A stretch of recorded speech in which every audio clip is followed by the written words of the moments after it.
أعوذ بالله من الشيطان الرجيم بسم الله الرحمن الرحيم الحمد لله رب العالمين الرحمن الرحيم مالك يوم الدين إياك نعبد وإياك نستعين اهدنا الصراط المستقيم صراط الذين أنعمت عليهم غير المغضوب عليهم ولا الضالين آمين آمين يا رب العالمين. Jamaah sekalian, meskipun kajian kita bab fikih ibadah, tapi nanti kalau ada muzakarah tentang persoalan-persoalan lain, maka kita muzakarahkan bersama-sama.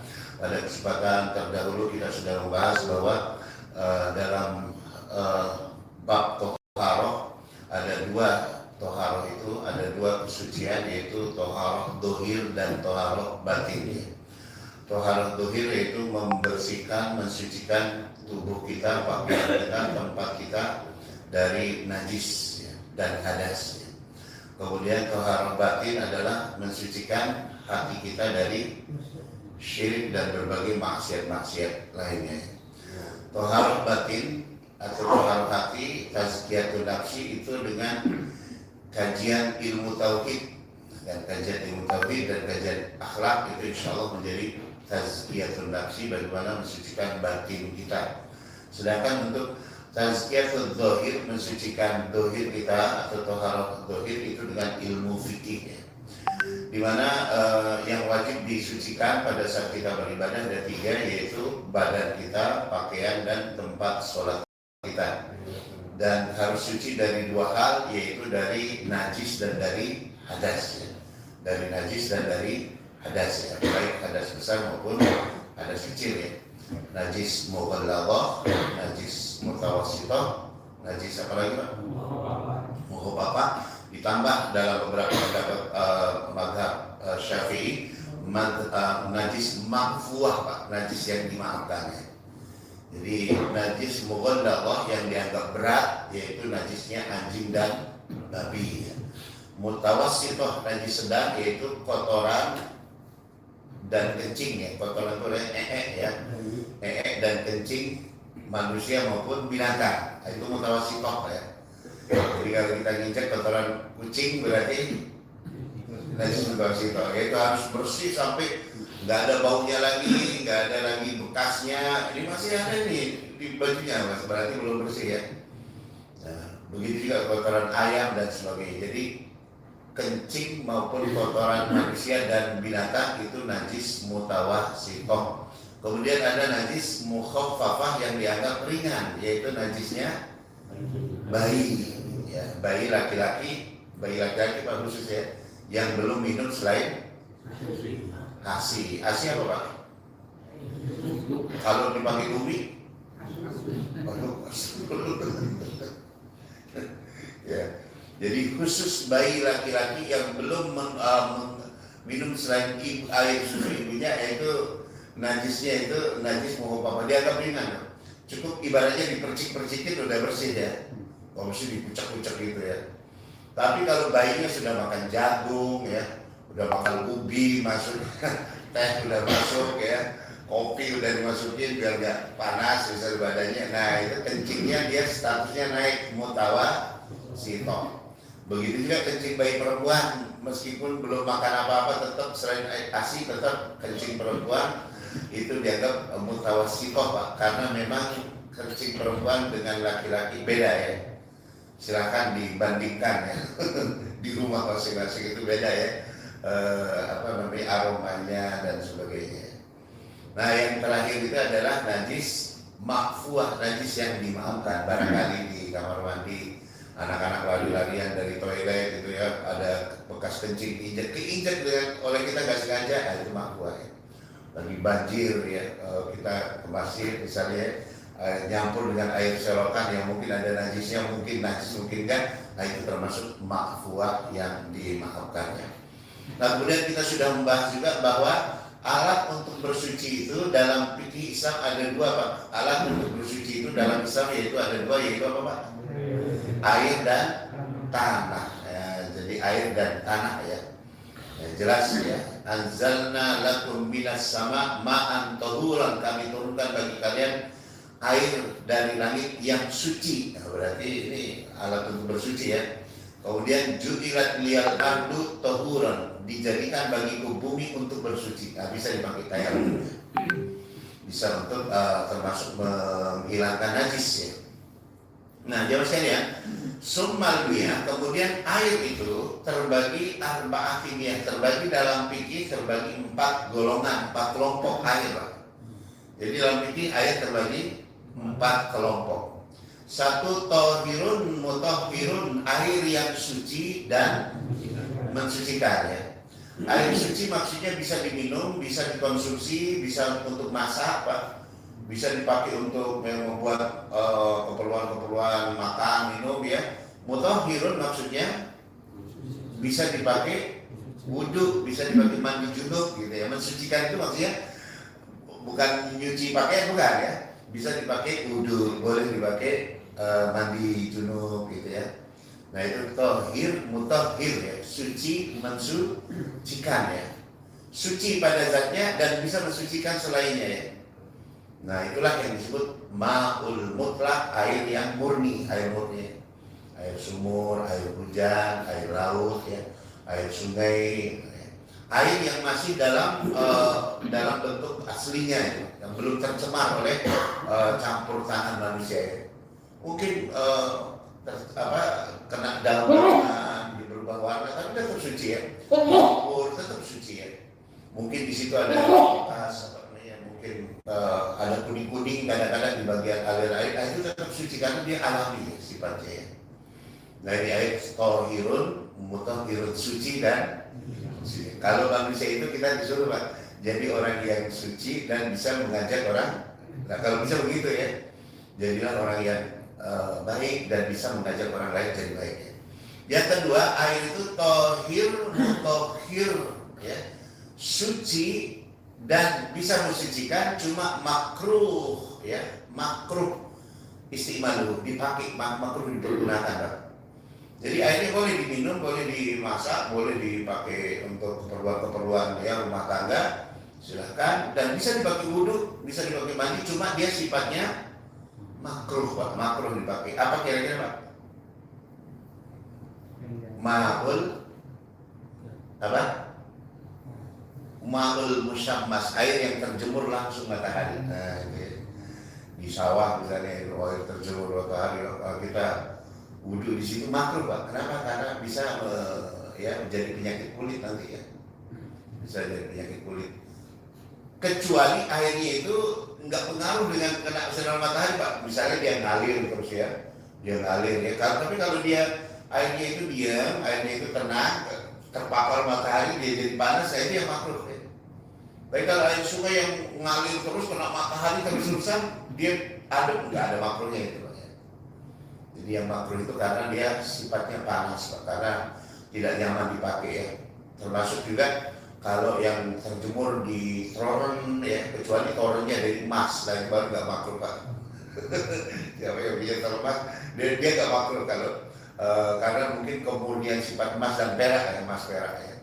Nah, itu ya yang punya toren emas dan perak, nah itu meskipun panas itu dia nggak makruh. Mungkin karena termasuk logam yang ya paling yang terbaik ya. Nah ini jadi yang pertama air tadi apa? Suci, mensucikan, dan ini the best of the best untuk berwudu, untuk mandi Pak, yaitu yang disebut air murni, air mutlak. Yang kedua air suci, mensucikan tapi makruh dipergunakan, yaitu air yang terjemur dari air yang panas ya, air yang panas ya. Sebetulnya boleh nggak mandi pakai wudu, pakai air hangat Pak, air yang dipanaskan boleh nggak kira-kira? Boleh ya. Saya dalam keadaan kita sakit ya, nggak boleh air dingin, silakan pakai air hangat, air panas ya, yang sesuai suhu yang baik ya, pakai nggak apa-apa ya. Mandi pakai air hangat, panas silakan ya. Sah Pak. Di hotel-hotel kadang-kadang ada bisa putar air panas, boleh dipakai wudhu ya, dipakai hotel itu boleh dipakai mandi ya. Yang ketiga jamaah sekalian, itu air yang ketiga adalah air yang tohir goiru mutahhir, suci tapi goiru mutahhir, tidak bisa mensucikan. Dia suci, minum silakan ya, pakai masak silakan, masak nasi pakai air ini, bikin kopi silakan ya, bikin apa aja silakan, tapi dia tidak bisa dipakai wudhu, nggak bisa dipakai mandi ya. Apa air ini? Dalam mazhab Syafi'i yaitu air mustakmal, air yang mustakmal itu bekas sebenarnya, air bekas ya. Dia sebenarnya suci, air mustakmal suci tapi tidak mensucikan ya. Suci tapi tidak mensucikan. Air bekas itu misalnya bekas cipratan wudhu dan sebagainya, itu mustakmal ya. Nabi pernah nengok ada sahabat sakit ya. Ada sahabat yang sakit sampai ngigau-ngigau, sampai kadang-kadang dia pingsan ya, kata sahabat ini. Lalu Nabi berwudu, dan ketika beliau berwudu, beliau di dekat berwudu, beliau menciprat-ciprakan bekas wudu dari tangannya, dari kepalanya ke badanku, diciprat-ciprat itu. Berarti air bekas wudu itu hukumnya suci Pak. Karena kalau nggak suci nggak boleh apa ya Mas air. Jadi bekas wudu itu suci. Cuma boleh nggak dipakai bersuci? Misalnya ini air air ember lah ya, nyampur dengan bekas cipratan wudhu kita. Nah itu dalam mazhab Syafi'i disebut mustakmal, air bekas ya. Air bekas itu tidak mensucikan, nggak bisa dipakai berwudhu ya. Dalilnya dalam mazhab Syafi'i, satu saat kata sahabat Abu Hurairah, ada seorang sahabat yang mau mandi ya, di air yang menggenang, air yang menggenang ya. Maka kata Nabi, air yang menggenang tidak mensucikan. Nah, kata Nabi, air yang menggenang tidak mensucikan karena dia diam terus aja ya, tidak mengalir ya. Nah, dan dikatakan oleh Imam Syafi'i bahwa air yang tidak menggenang, yang tidak mensucikan itu ketika dia dua kulah kurang ya. Nah, maka di sini yang menjadi dalil mazhab Syafi'i ada air mustakmal. Yang kedua, air suci dan tidak mensucikan adalah air yang bercampur dengan benda-benda yang suci Pak. Misalnya nyampur dengan kopi ya, air dibakar campurin kopi ya. Kopi hak suci nggak Pak? Tapi ketika pakai wudhu, itu air kopi namanya ya. Campur dengan mawar ya, campur parfum ya, mandi campur madu ya. Mandi madu boleh nggak Pak? Boleh, tapi nggak boleh mandi junub pakai. Kalau mandi untuk aroma silakan ya. Mandi susu silakan ya untuk kecantikan, untuk boleh. Tapi untuk mandi junub nggak bisa ya. Mandi kopi ya, biar aroma kopi nggak boleh ya. Termasuk yang suci tidak mensucikan ada air yang keluar dari pohon-pohon dan buah-buahan Pak. Air kelapa ya. Wudu pakai air kelapa boleh nggak Pak? Suci tapi tidak mensucikan. Misalnya dari gedung bisa keluar air, nggak boleh ya. Suci tapi tidak mensucikan. Nah ini yang ketiga ya. Jadi air ada 4, satu air apa Pak? Suci, mensucikan. Yang paling baik yaitu air murni yang dari langit, sumur ya, hujan, laut dan sebagainya, sungai. Yang kedua air suci mensucikan tapi makruh dipergunakan, yaitu air yang terjemur. Yang ketiga air suci tapi tidak mensucikannya itu air mustakmal, dari air bekas ya, air yang bercampur dengan benda-benda yang suci, dengan kopi, dengan teh, dengan susu, madu dan sebagainya, maka dia menjadi tidak mensucikan. Suci tapi tidak mensucikan, yaitu tidak bisa dipakai wudhu dan mandi ya, untuk sholat, untuk ibadah ya. Dan yang keempat, air mutanajis, air yang terkena najis, air yang terkena najis ya. Air yang terkena najis ini kalau kurang dari 2 kula itu kalau bak kita 60 cm tingginya, panjang lebarnya, penuh airnya itu 2 kula. Nah kalau lebih dari 2 kula, air itu misalnya kemasukan sebutlah kotoran cicak atau kotoran apa, kalau tidak merubah warna, aroma, rasa air, maka dia tidak disebut mutanajis. Air tidak ada perubahan baunya, air dia tidak najis ya. Warna tetap bening ya, air itu disebut tetap suci Pak. Kenapa? Mungkin karena najisnya dikit ya. Tapi kalau airnya kurang dari 2 kula, misalnya 40 baknya nggak penuh, setengah bak yang tadi Pak, maka airnya menjadi mutanajis, air menjadi mengandung najis, dan itu nggak boleh dipakai bersuci. nggak boleh dipakai minum ya. Ghairu tohir wa ghairu mutahhir, tidak suci dan tidak bisa mensucikan. Nggak boleh diminum, nggak boleh dipakai masak, nggak boleh dipakai mandi junub, nggak boleh dipakai wudhu ya.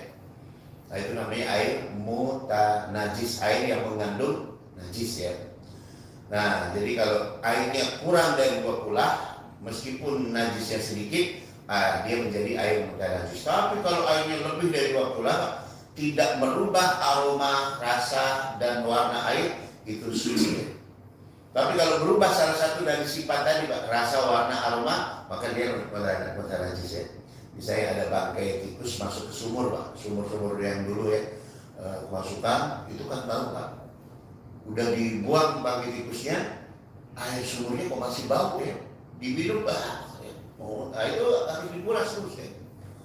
Cara pembersihannya dengan dikuras, dibuang terus airnya sampai udah nggak ada lagi aroma tikus ya, nggak ada lagi bau tikus. Selama masih ada bau tikus, nah itu air mutanajis. Nggak boleh dipakai masak, nggak boleh dipakai bikin kopi, nggak dipakai wudhu dan mandi dan seterusnya. Jadi itu 4 jenis air, Pak ya. Jadi kalau bisa kalau kita jangan menjadi air yang keempat, Pak, jangan menjadi seperti air yang keempat, air yang tidak suci dan tidak mensucikan ya. Koruptor dan ngajak orang lain korupsi, nah itu ya. Orang nggak benar ngajak orang lain juga nggak benar, nah itu namanya air mutanajis gitu ya. Orang yang najis itu namanya itu. Air yang orang yang najis ya.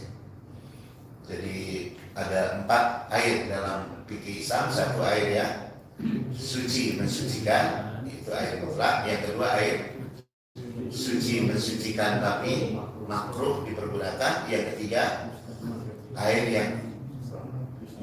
yang suci tapi tidak mensucikan, yaitu air mustamal, air bekas ya, air yang bercampur dengan sesuatu yang lain, air kopi, air teh, air Coca-Cola dan sebagainya. Silahkan itu diminum, tapi nggak boleh dipakai wudhu ya. Dan yang keempat air mutanajis, dia tidak suci dan tidak mensucikan ya. Air mutanajis tidak suci dan tidak mensucikan. Selanjutnya piada bi qada'il hajat. Nah, bagaimana bersuci ini diawali dengan pada saat kita buang air, Pak. Pada saat kita buang air, baik buang air besar dan kecil ya. Karena ini nanti berkaitan dengan ibadah, di mana di antara salah satu kemakruhan dalam sholat itu menahan buang air besar dan air kecil, Pak. Sebelum sholat kita ada pingin-pingin nih untuk buang air, nanti aja sholat dulu, biar tenang nanti airnya. Bukan buat biar tenang sholatnya ya, biar tenang nanti airnya ya. Nah itu hukumnya makruh, Pak. Karena apa? Karena sholatnya jadi buru-buru nanti ya. Jadi sholat dalam keadaan marah, sholat dalam keadaan ngantuk, sholat dalam keadaan kita lagi capek, kecapean, lagi emosi, itu makruh sholat seperti itu ya. Tunggu dulu rendah ya, tunggu dulu ya, jangan buru-buru ya. Lagi berantem sama istri sholat, kebawa di sholat, Pak. Alhamdulillah, awas ya Allah. Jadi kebawa emosi ya. Jadi tunggu dulu, redakan dulu ya. Sholat dalam keadaan kita nggak nyaman itu makruh ya. Pakai yang terlalu ketat ya, tempatnya nggak nyaman, nah itu makruh.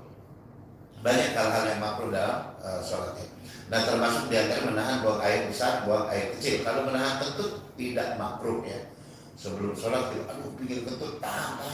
Nggak boleh ya.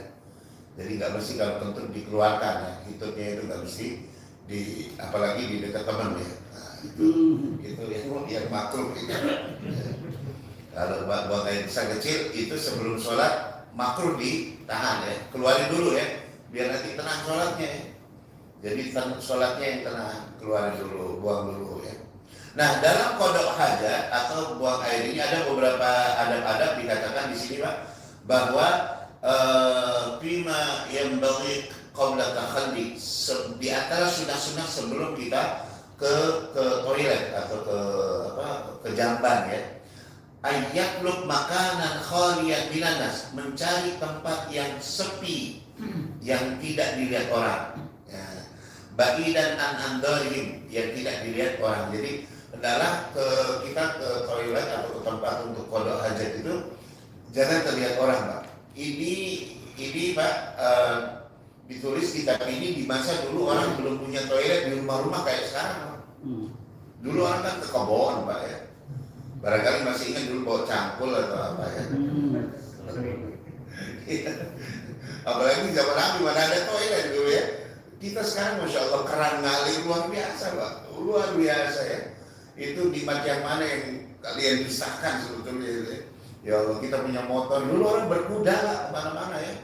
Belum resiko di sepak kuda ya. Kalau kita motor kan paling mogok Pak. Kurang lupa dikasih bensin. Dulu kuda ya. Kereta kemana-mana. Sekarang ya Allah punya mobil punya ini Masya Allah luar biasa itu ya. Dikatakan idza aradal baros, kalau Nabi itu akan buang air besar, intalaqa hatta la yarahu ahadan, maka beliau pergi ke satu tempat yang tidak ada seorang pun melihat beliau. Jadi beliau sendiri ya. Karena diantaranya adalah makruh bahkan dilaknat Pak orang ketika buang air ngobrol satu dengan lainnya. Di sungai buang air sambil ngobrol, bro gimana bisnis ya? Terus ngobrol ya. Apalagi saling biat-biatan itu Pak. Itu dilaknat bahkan dalam hadis-hadis itu ya. Ya dilaknat ya. Jadi ini mencari tempat yang sepi ya. Ini kalau laki-laki baik kebayang Pak, kalau perempuan gimana zaman dulu itu ya buang air itu kasihan juga tuh dulu itu ya. Ya.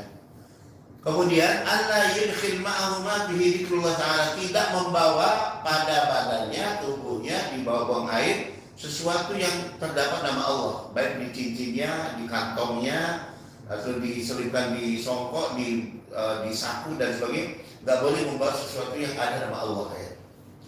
Sebagaimana diriwayatkan bahwa Nabi labisa khataman ya. Nabi menggunakan cincin Pak, cincin perak. Nabi itu cincinnya cincin perak. Naqashahu Muhammadur Rasulullah, di mana ada tulisan di cincin perak Nabi itu Muhammadur Rasulullah ya, Muhammad utusan Allah, ada Allahnya di situ ya.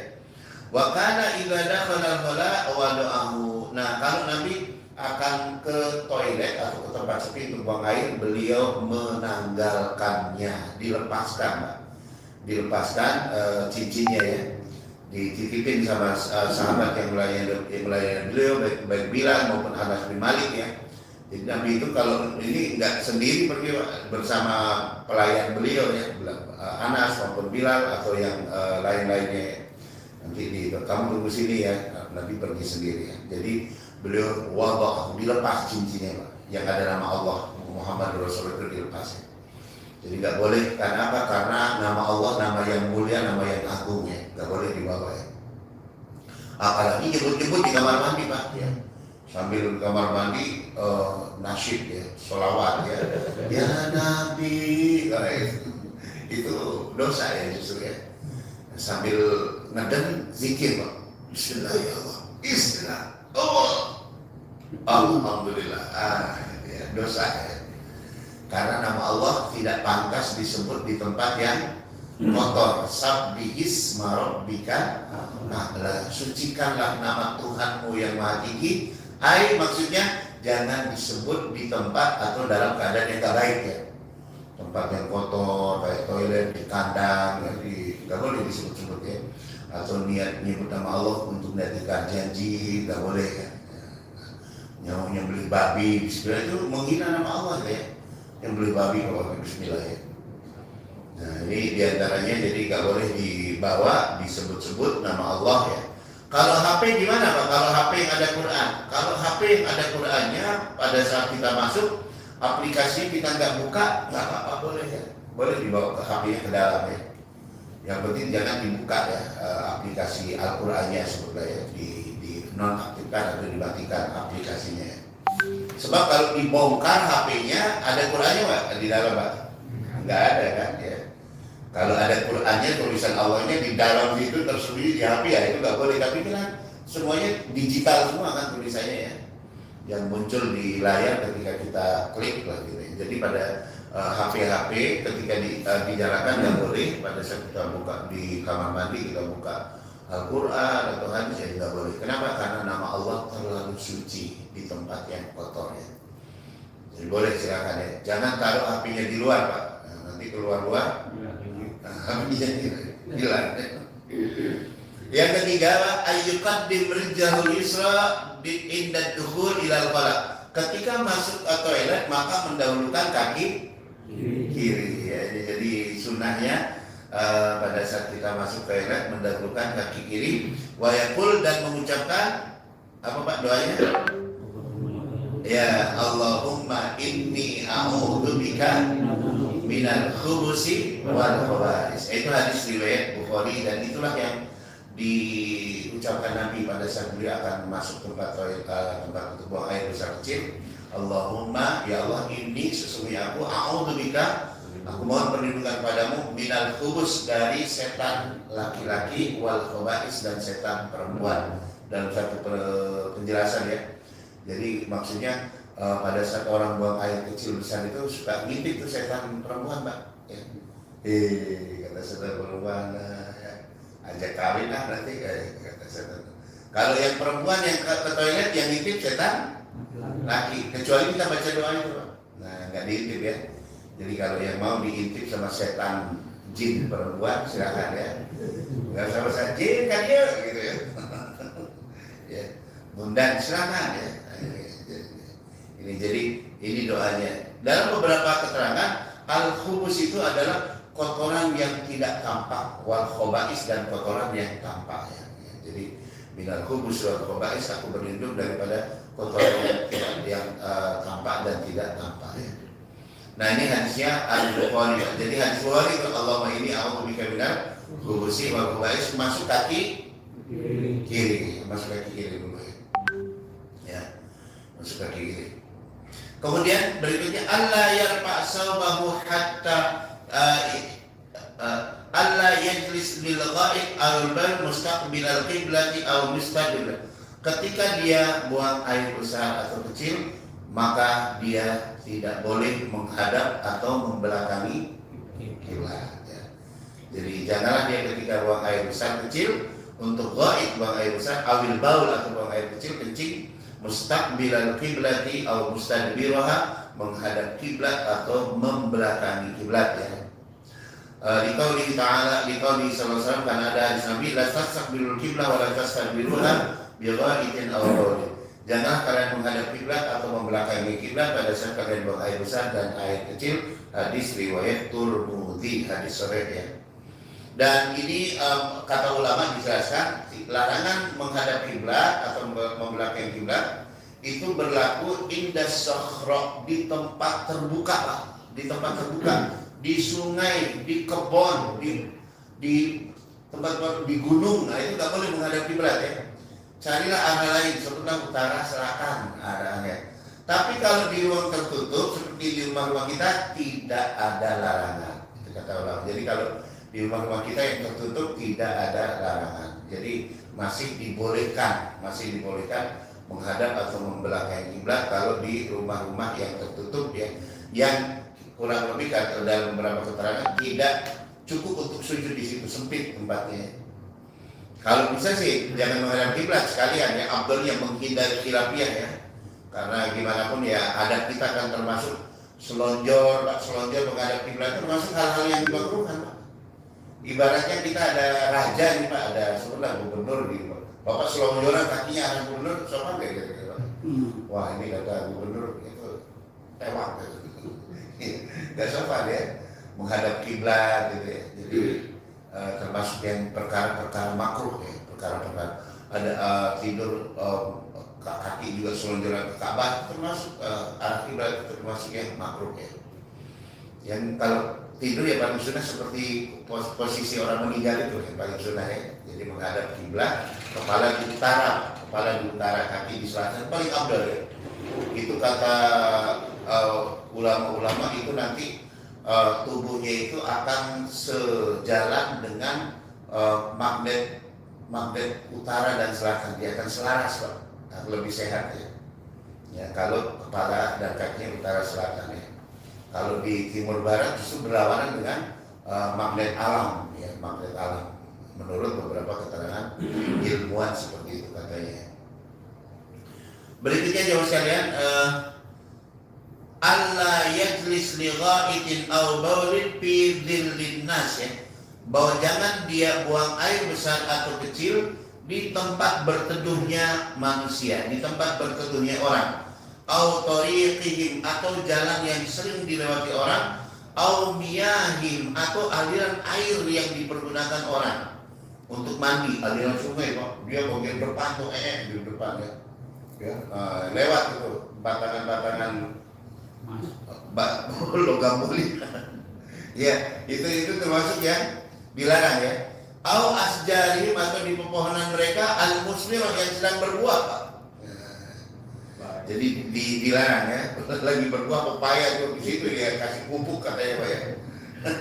Itu dilarang ya. Dilarang buang air besar kecil di tempat berteduhnya manusia, misalnya di halte Pak, kecil di situ ya. Orang jadi aduh ya nggak nyaman di situ, mau nunggu bus atau kendaraan, itu dilarang ya. Karena apa? Tempat orang terganggu ya. Di tempat lewat orang ya, di tempat orang lewat biasa ya, karena mengganggu ya, nanti orang keinjak ya, kena najis ya. Kemudian di air yang mereka pergunakan ya, di pohon-pohon yang sedang berbuah ya. Kan di pohon berbuah nanti diserap sama buahnya itu ya, nutrisinya diserap ya. Nah ini dikatakan dalam hadis, ittaqul malaa'ini salasa, jauhilah tempat-tempat yang mengundang laknat. 3 tempat yang mengundang laknat. Al-baraz bil mawarid wa qari'ah, yaitu buang air besar di tempat-tempat lewat orang ya. Di tempat-tempat lewat orang, wa qari'ah di qari'ah di tempat berteduhnya orang ya. Di tempat berteduhnya orang, wa dili, dan di tempat yang orang pergunakan untuk mandi ya, di tempat air yang orang pergunakan untuk mandi. Kemudian dia buang air di situ, itu termasuk yang makruh ya. Kalau mau buang air ya mungkin di yang orang nggak di bawah itu nggak dipakai mungkin, atau di bagian bawah dia pergi ke buang air di bagian yang bawah. Kalau di zaman-zaman kita masih pakai sungai, mungkin di kampung-kampung nggak berlaku ya. Waqad warada anhu kadzalika an tabarrus ta'al asyan dalam nusrah, dan sudah jelas dalam beberapa keterangan hadis bahwa ada memang larangan untuk buang air besar di pohon-pohon yang sedang berbuah. Berikutnya, Allah yatakalam halat tabarrus, tidak boleh berbicara pada saat buang air besar. Nabi bersabda, idza taghawwata rajulani falyatawara kullu wahid minhuma an sahibihi wa la yatahaddatsan fa inna Allah yamqut ala dzalika. Apabila 2 orang sedang buang air, maka hendaklah satu sama lain saling menjauhi sahabatnya, dan janganlah keduanya berbicara, karena Allah memurkai hal yang demikian itu ya. Jadi kalau lagi buang air berdua di satu tempat ya jangan ngobrol ya, karena Allah yang butuh ala dalika memurkai hal tersebut ya. Nah ini jamaah sekalian, di antara adab-adab buang air besar ya, buang air kecil, di antaranya juga ada beberapa yang dikatakan ulama, pada saat kita akan bersuci itu maka disunahkan tanah, yaitu kita berdehem-dehem, terutama pada saat buang air kecil, tanah diurut-urut dan dehem-dehem untuk memastikan bahwa sisa-sisa kencing kita itu sudah betul-betul sudah tuntas ya kencingnya ya. Karena kadang-kadang kan kalau nggak dehem-dehem, nggak diurut-urut, nanti pas kita lagi ketawa atau ikut muncrat juga di bawah ya, di atas muncrat, di bawah jadi najis itu ya. Nah ini yang makanya diantara adabnya pada saat buang air kecil kencing itu diurut-urut pada saat sebelum kita istinja, cebok ya, diurut-urut, dan tanah yaitu berdehem. Dehem itu Pak, dehem yang dari perut itu neken ke situ Pak, bukan ya, bukan dehem, apalagi siulin cewek, bukan. Jadi dehem yang neken supaya itu sisa-sisanya tuntas ya. Nah, itu diantara sunnah-sunnah dalam buang air besar maupun kecil. Wallahu a'lam bishawab. Barangkali ada yang bisa atau ditanyakan berkaitan tema di luar tema, maka silakan.